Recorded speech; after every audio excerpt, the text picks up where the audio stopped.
May isang tao akong labis na hinahangaan. Isang lalaki na lubos ang aking paggalang. Masipag, matipuno, at iniisip ang aming kinabukasan. Gagawin ang lahat makapagtapos kami sa magandang paaralan. Pagsusumikap niya ay di mapapantayan.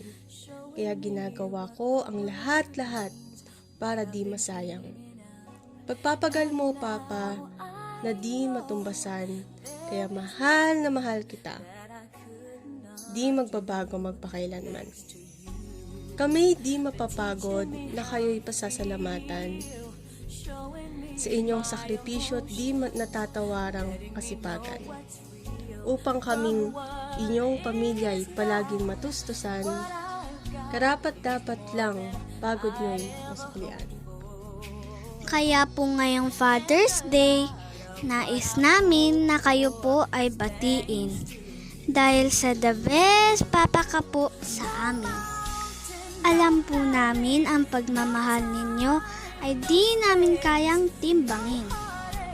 Hayaan nyo po sa inyong pagtanda, aming pangako. Aalagaan, mamahalin at susuklian po namin ang inyong mga paghihirap. Salamat po. Happy Father's Day, Papa. I love you po.